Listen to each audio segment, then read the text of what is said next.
strict minimum, mais en fait, c'est inexistant. Puis, on joue du hockey partout en province. Et puis, il y a 100 000 joueurs. Et là, à ce moment-là, il peut y avoir des incidents, puis il peut y avoir des situations importantes, des situations d'urgence. Puis là, qu'est-ce qu'on fait? Mais écoutez, qu'est-ce qu'on fait? On fait de notre mieux. Puis on appelle le 911. Puis on dit, écoutez, mon petit bonhomme était tendu sur la glace, là, puis ça fait 3, 4, 5 minutes, là, puis là, il bouge pas, là, puis là, je suis énervé, là, puis... Et puis là, bien évidemment, on n'est pas qualifié pour intervenir.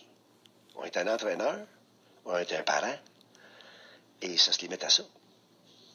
Mais, ça, c'est des situations graves. Il y a des situations moins graves, puis encore là, on n'a pas vraiment l'aide médicale, l'aide au niveau de physiothérapeute, on n'a pas d'aide. Ce qu'on fait, c'est qu'on envoie notre fils à l'hôpital, ou notre fille à l'hôpital. Puis là, ben, on attend 7 heures de moyenne. Puis là, à un moment donné, il y a quelqu'un qui intervient. Puis il y a quelqu'un qui vient. Puis là, ben là, votre fils, il a juste subi un coup, un choc à la tête. Il faudrait qu'il fasse attention. N'envoyez pas à l'école pendant 2 semaines. Puis, ou ben, il s'est frappé le bras. Ben, OK, là, on va immobiliser son bras. Puis là, y a-t-il un suivi? Pas toujours, parce qu'on ne veut pas attendre encore 7 heures à l'urgence pour savoir si mon fils est correct. Puis c'est à peu près comme ça qu'on négocie avec toute la patente. Sauf que j'ai pensé ce soir contacter un spécialiste en la matière, savoir quand quelqu'un est blessé, habituellement on va le voir, que ce soit une blessure de ski ou autre, ou de hockey. Puis vous donnez des conseils, pendant une quinzaine de minutes, là, vous donnez des conseils à vous, chers amis, parents et jeunes. Quoi faire dans quel cas, quelle situation. Puis ça peut vous aider. C'est sûr que si c'est bien urgent, allez voir votre médecin. Rendez-vous à l'hôpital. Mais si c'est... Il n'y a rien de banal, hein? Il ne faut jamais banaliser. Il n'y a rien de banal. Mais il y a des choses à faire dans des moments très spécifiques. Et Stéphane Fournier, diplômé en physiothérapie du sport, thérapeute du sport certifié, puis surtout président fondateur d'Accès Physio, est avec nous. Salut Stéphane. Bonsoir, Ron. Stéphane, vous êtes situé, entre autres, à Brossard, juste à côté de l'entraînement de la glace du Canadien. L'entraînement. Exactement, au Complexe Bell. Complexe Bell, puis ailleurs aussi. Ouais, nous, on a Accès Physio, on a 4 cliniques sur la rive-sud de Montréal. À Delson, tout proche du Collège Charlemagne, à Saint-Jean-sur-Richelieu, à Chambly et à Brossard, comme on vient de dire. C'est bon, Stéphane. Stéphane, merci de participer à l'émission parce que je veux parler de choses très, très spécifiques, puis je veux avoir les meilleures réponses possibles, puis c'est toi qui vas me donner. Quelles sont les blessures fréquentes au hockey? Le hockey, comme tu sais, Ron, est un sport qui est très physique. Qu'on le joue contact ou non, là, à un niveau plus récréatif, les blessures sont nombreuses. Fait qu'on va voir beaucoup de genoux, beaucoup d'épaules, mais aussi beaucoup de problèmes de cou, problèmes de dos, les fameux problèmes à l'aine dans la région de la hanche. Fait que les blessures sont multiples, musculaires, ligamentaires, articulaires, squelettiques. On voit beaucoup de choses, beaucoup de blessures au hockey. Mon fils sort de l'aréna, puis il boite un petit peu, il a mal, il ne sait pas où, à la hanche, à la jambe, en quelque part. Faut-il consulter un médecin ou un physio? Ben, écoute, bien sûr, quand il y a eu, par exemple, impact, quand il y a eu un contact, et par exemple que la douleur tarde à s'en aller. Fait qu'avec le repos, une douleur qui s'en va pas après 4-5 minutes au repos, on peut suspecter une douleur qui est plus sérieuse. Fait que s'il y a eu contact, bien sûr, on recommande d'aller voir le médecin. À ce moment-là, celui-ci va pouvoir diagnostiquer le problème et éliminer une fracture, par exemple, par une radiographie. Mais le physiothérapeute, les physiothérapeutes sont habilités aussi à procéder à des évaluations sécuritaires. Puis si on juge, nous, que ça prendrait peut-être implication d'un médecin, d'un spécialiste, ben immédiatement, le physiothérapeute est en mesure de référer. Fait que je crois que le physiothérapeute et bien sûr le médecin là, sont les deux professionnels de la santé à rencontrer en cas de blessure. Après une blessure, Stéphane Fournier, on a hâte de jouer, tu comprends? Puis là, ça fait un peu moins mal. Fait que là, je suis correct. Je vais pas voir le médecin. Si ça va bien, ça va pas pire. Sur patin, c'est ça. Non, regarde, mon genou est pas pire, ou ma hanche est pas pire, mon épaule. Non, ça va pas pire, ça va pas pire. On vient au jeu. Est-ce qu'on doit revenir au jeu ou on doit avoir le OK du physio du médecin? Mais je pense que c'est important qu'un professionnel donne le feu vert. On a, nous, des critères de retour au jeu qui sont très spécifiques. Par exemple, ça prend un degré de mobilité articulaire, là, assez de mobilité pour pouvoir jouer de façon sécuritaire. Fait que s'il manque de mobilité à ta cheville, manque de mobilité à ton genou, manque de mobilité à ton cou, à ton dos, ça peut être dangereux de retourner. Puis t'as pas les compétences de juger d'un retour au jeu si t'as pas les diplômes pour reconnaître les blessures. Fait qu'on a parlé de mobilité, même chose au niveau de la force musculaire. Non, ça veut dire qu'en fait, Stéphane, là, c'est que. Puis le parent là, qui intervient, lui, puis qui pousse son jeune à revenir au jeu, lui, c'était une claque sur le bord d'une oreille, c'est ça?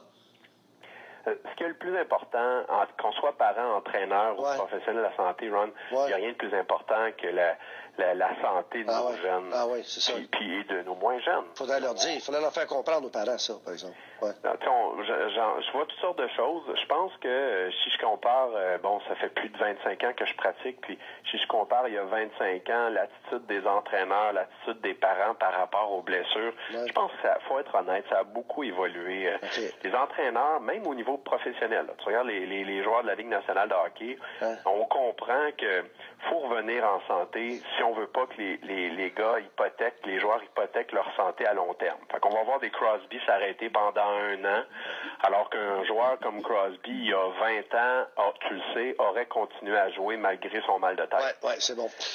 C'est vrai. On a beaucoup parlé des commotions cérébrales, justement, au hockey, puis le hockey mineur et tout ça. Est-ce qu'on en parle trop ou pas assez encore, selon toi? On n'en parlera jamais trop. Il y a encore... on voit encore des jeunes à tous les calibres de jeu retourner de façon prématurée. Ils ont encore mal à la tête, ils ont encore certains symptômes. Et puis c'est mal diagnostiqué, c'est mal reconnu. Et les joueurs vont retourner et mettre leur santé en péril. Le cerveau, c'est l'ordinateur du corps humain, c'est la partie du corps humain qui est la plus précieuse. Puis on le dira jamais assez qu'il faut prendre le temps de bien reconnaître les signes et symptômes par un professionnel certifié, un médecin, un physiothérapeute du sport. Nous, on a tout un protocole très, très rigoureux que Hockey Canada nous dicte de suivre. On doit suivre ça à la lettre, Ron. C'est en 6 étapes, puis c'est complexe. Puis avant de retourner un jeune au jeu, il faut s'assurer que c'est sécuritaire. OK. Qu'est-ce qu'on mange? Parce qu'on va parler de nutrition. Qu'est-ce qu'on mange avant un match de hockey? Puis combien de temps avant le match de hockey? Avant, je me souviens, dans le bon vieux temps, dans le temps des Russes, dans les années 70, il fallait manger un steak. Ouais. Après, ça a changé. Il faudrait manger des carbohydrates. Ça veut dire qu'on mangeait des carbohydrates, des spaghettes, carbohydrates. Alors, on mangeait du spaghetti. Qu'est-ce qu'on mange et à quelle heure on mange avant le match? Excellente question. Effectivement, tu as raison. Le steak, c'est très inapproprié. Le steak, c'est des protéines. Le poulet, c'est des protéines. On mange pas de protéines avant une activité sportive. C'est le moins bon choix. Avec les gras, là, c'est les moins bons choix qu'on a à faire avant une activité comme le hockey.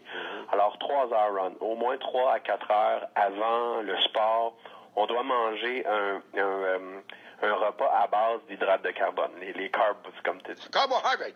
C'est en plein ça.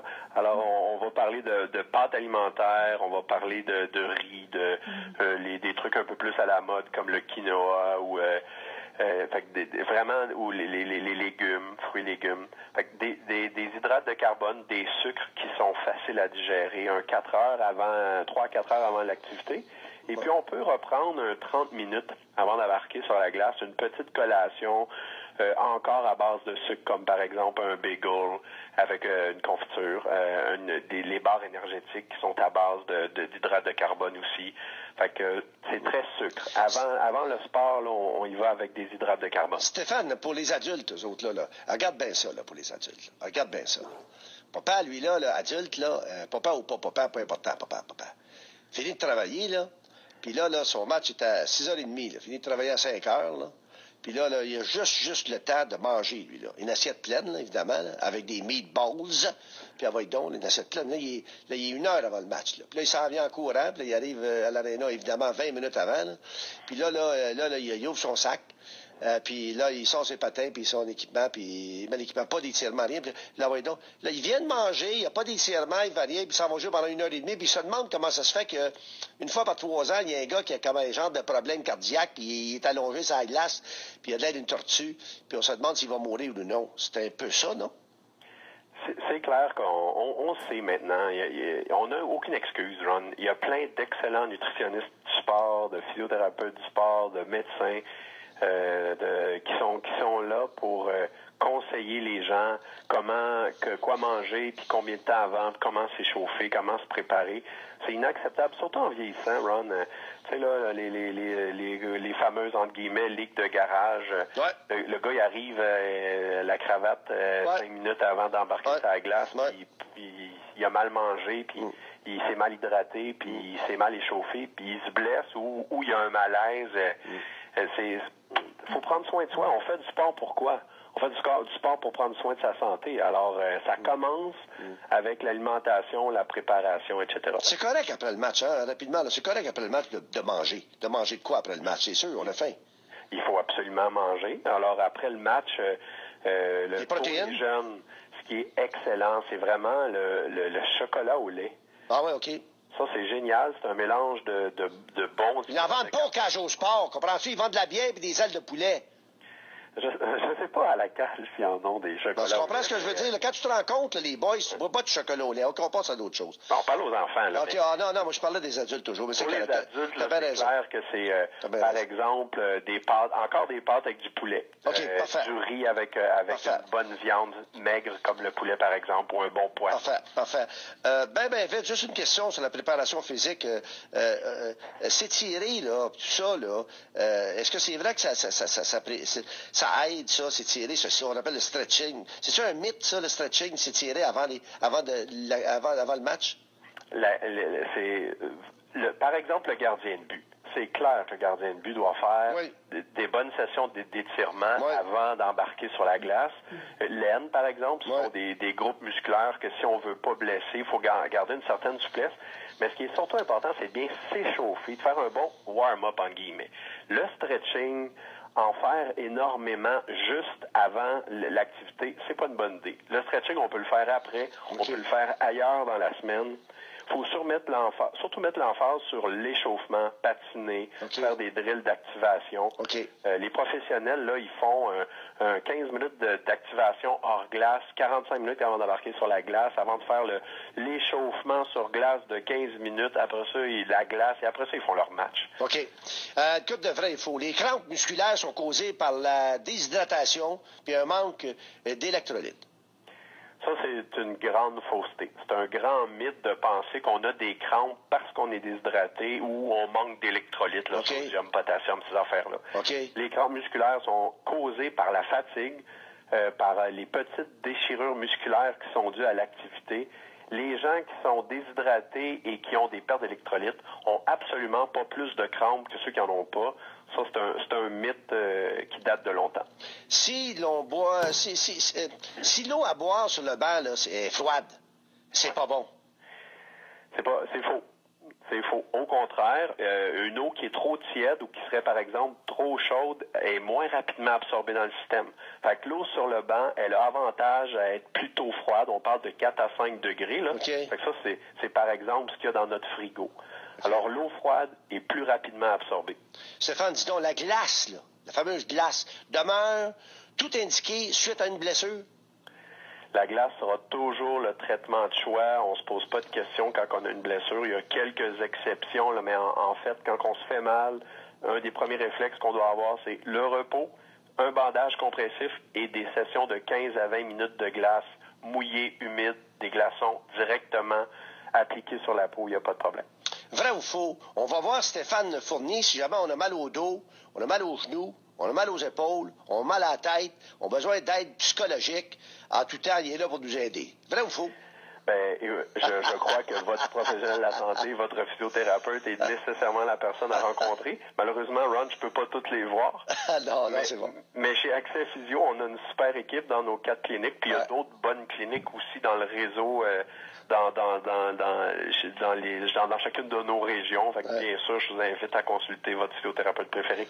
Accès Physio, Stéphane Fournier. Pas mon petit cousin, mais presque. Merci, Stéphane. Ça vous fait plaisir. Au revoir, on se reparle bien. À la prochaine. Bye, bye. Je suis allé le voir, Stéphane, je le connais depuis longtemps. Il m'a traité un petit peu dans la série Montréal-Québec. Pas facile, là. Puis, à un moment donné, je suis allé le voir récemment, juste avant d'aller au golf. Je faisais 5 rondes en 7 jours. Puis, tu vois, mon genou, je suis allé le voir, puis c'est ça. Je suis parti tête reposée. Il m'a donné un genre de soutien, quand même, que j'ai jamais porté. Mais au moins, je suis parti tête reposée. Ça va en chandelle, des fois. Stéphane Fournier d'Accès Physio, merci des informations. Puis, au retour, chers amis, on débloque les circuits. Parents, appelez-moi.